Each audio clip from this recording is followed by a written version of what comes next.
ధనుష్ గారి latest movie అయిన కరా మూవీ రివ్యూ. ఈ మూవీ గురించి సింపుల్గా చెప్పాల్సి వస్తే ఈ మూవీ యొక్క స్టోరీ పాయింట్ అనేది నాకు చాలా బాగా నచ్చిందనమాట. ఎందుకు అన్నానంటే కొందరు రైతులకి అవసరం లేకపోయినా సరే ట్రాక్టర్ లోన్లు ఇవ్వడం, సో అదే లోన్తో వాళ్ళని పీడించుకు తినడం అండ్ అలాగే భూముల్ని ఆక్రమించడం, సో ఇలాంటి పాయింట్లని చాలా రియాలిటీగా చూపించారు. ఆ పాయింట్ అనేది నాకు చాలా బాగా నచ్చింది. బట్ అంత మంచి పాయింట్ని చాలా బెటర్గా ఎగ్జిక్యూట్ చేయాలన్నమాట. బట్ ఎగ్జిక్యూట్ విషయానికి వచ్చేపాటికి ఒక రొటీన్ ఫార్మాట్లో మూవీని ఎగ్జిక్యూట్ చేసుకుంటూ వచ్చారు.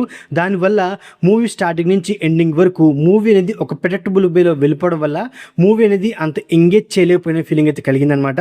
అంతేకాకుండా ఈ మూవీలో ఒక ఇంపార్టెంట్ క్యారెక్టర్ అయితే ఉంటుంది. ఆ క్యారెక్టర్ జేఎం రవి గారు ప్లే చేశారనమాట. అంటే బ్యాంక్ మేనేజర్ క్యారెక్టర్ అనమాట. సో ఆ క్యారెక్టర్ని సెకండ్ హాఫ్లో ప్రాపర్గా యూస్ చేసుకుంటే సెకండ్ హాఫ్ అనేది వేరే లెవెల్లో ఉండేదన్నమాట. అండ్ అలాగే ఆ క్యారెక్టర్ మీద వచ్చే కొన్ని ట్విస్ట్లు అండ్ అలాగే ఆ క్యారెక్టర్ మీద రివీల్ అయ్యే కొన్ని పాయింట్లని సో క్లైమాక్స్ రివీల్ చేసి ఉంటే బాగుండేది. బట్ ఆ క్యారెక్టర్ని అంత ప్రాపర్గా యూస్ చేసుకోలేకపోయారు. అదే నాకు చాలా వరకు మైనస్ అనిపించింది. బట్ ఈ మూవీలో మెయిన్గా ఏంటంటే ధనుష్ గారు తన పర్ఫార్మెన్స్ అనేది పీక్లో ఉందని చెప్పుకోవచ్చు అనమాట. కొన్ని ఎమోషనల్ సీన్స్లో ధనుష్ గారు పర్ఫార్మెన్స్ చూస్తే మనం కూడా కంటతడి పెట్టిచ్చేస్తాం. అండ్ అలాగే ధనుష్ గారు ఫాదర్గా చేసిన డైరెక్టర్ అయిన మదర్ క్యారెక్టర్ చేసిన యాక్టర్, సో వాళ్ళ పర్ఫార్మెన్స్ కూడా చాలా న్యాచురల్గా ఉందని చెప్పుకోవచ్చు అనమాట. బట్ మూవీలో మెయిన్గా ఏంటంటే ఇంటర్వెల్ పోస్ట్ అనేది చాలా హై ఇచ్చింది. క్లైమాక్స్ పోస్ట్ నాకు సోసోగా అనిపించింది అనమాట. ఎందుకంటే సో మన హీరో దొంగతనాలు చేస్తాడు, మన హీరోని పోలీసులు పట్టుకుంటాడు. సో ఫైనల్గా పోలీసు హీరోని ఎందుకు వదిలేశాడు అనే పాయింట్ ఇచ్చిన కంక్లూజన్ అనేది అంత కన్వీనియన్స్గా లేదని ఫీలింగ్ అయితే కలిగిందనమాట. అంటే ఆ క్లైమాక్స్ పోర్షన్ అనేది ఇంకొంచెం బెటర్గా ప్రజెంట్ చేస్తుంటే బాగుండేదని ఫీలింగ్ అయితే కలిగిందనమాట. ఇక ఈ మూవీ యొక్క స్టోరీ గురించి సింపుల్గా చెప్పాల్సి వస్తే ఈ మూవీలో హీరో అయిన ధనుష్ అలియాస్ కరసామి ఒక దొంగ. ఆ దొంగని తెలిసినా సరే ఈ మూవీలో హీరోయిన్ అయిన మమితా బైజు తనని పెళ్లి చేసుకుంటుంది. మమితా బైజుని పెళ్లి చేసుకునే సిచ్యువేషన్లోనే మన హీరో అయిన కరసామి దొంగతనాలన్నీ ఆపేస్తాను అని చెప్పి హీరోయిన్ని పెళ్లి చేసుకుంటాడు. పెళ్లి చేసుకున్న తర్వాత ఒక నార్మల్ లైఫ్ లీడ్ చేస్తూ ఉంటారనమాట హీరోయిన్స్. ఇలాంటి సిచ్యువేషన్లోనే మళ్ళీ మన కరసామి దొంగతనాలు స్టార్ట్ చేయాల్సిన సిచ్యువేషన్ వస్తుంది. ఆ సిచ్యువేషన్ ఏంటి, మళ్ళీ కరసామి దొంగతనాలు చేయడం వల్ల ఎలాంటి ప్రాబ్లమ్స్ ఫేస్ చేశాడు, ఇలాంటి పాయింట్ల మీద రిమైనింగ్ స్టోరీ అయితే ఉండిద్ది అనమాట. ఉన్నప్పటికీ ఈ మూవీ యొక్క ఫస్ట్ హాఫ్ అలాగే సెకండ్ హాఫ్ విషయానికి వస్తే మెయిన్గా నాకు ఫస్ట్ హాఫే చాలా బాగా నచ్చింది.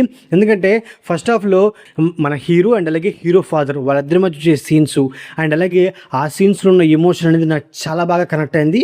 అండ్ అలాగే ఇంటర్వెల్ పోర్షన్ కూడా చాలా బాగుందనమాట. సో ఆ రెండు పోర్షన్స్ ఫస్ట్ హాఫ్లో నన్ను చాలా బాగా ఎంగేజ్ చేసింది. ఇక సెకండ్ హాఫ్కి వచ్చేప్పటికి సెకండ్ హాఫ్లో సూరజ్ వెజర్మూడు అంటే ఆయన ఒక పోలీస్ క్యారెక్టర్ చేశారనమాట. ఆయన క్యారెక్టర్ అనేది సెకండ్ హాఫ్లో నన్ను చాలా బాగా ఎంగేజ్ చేసింది. ఆయన క్యారెక్టర్ని సెకండ్ హాఫ్లో చాలా బాగా యూజ్ చేసుకున్నారు. బట్ మెయిన్గా ఏంటంటే సెకండ్ హాఫ్లో మన హీరో అండ్ అలాగే బ్యాంక్ మేనేజర్ అయిన జయరామ్ గారు, సో వాళ్ళిద్దరూ కలిసి ఈ దొంగతనాలు ప్లాన్ చేస్తుంటే బెటర్గా ఉండేది. అండ్ అలాగే జయరామ్ గారి క్యారెక్టర్ని ఆయన వెనకాల ఉన్న పాయింట్ని క్లైమాక్స్లో రివీల్ చేస్తుంటే సో ఇంపాక్ట్ అనేది వేరేలా ఉండేదన్నమాట.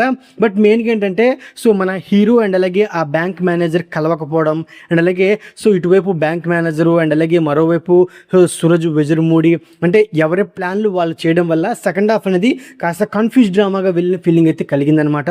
సో ఓవరాల్గా మూవీ గురించి సింపుల్గా చెప్పాల్సి వస్తే స్టోరీ పాయింట్ బాగున్నప్పటికీ, ఎమోషన్స్ చాలా బాగా వర్కౌట్ అయినప్పటికీ, యాక్టర్స్ పర్ఫార్మెన్స్ పీక్స్లో ఉన్నప్పటికీ మూవీని ఒక రొటీన్ ఫార్మాట్లో తీసుకువెళ్ళడం వల్ల, మూవీలో స్క్రీన్ పే అనేది బలంగా లేకపోవడం వల్ల సో మూవీయే నాకు యావరేజ్ వాచ్ అనే ఫీలింగ్ అయితే కలిగిందనమాట. సో ఓవరాల్గా ఇదండి కరా మూవీ రివ్యూ. నా రివ్యూకి నచ్చినట్లయితే వీడియోకి ఒక చిన్న లైక్ అలాగే మన ఛానల్ని సబ్స్క్రైబ్ చేసుకోండి. Okay, thank you all.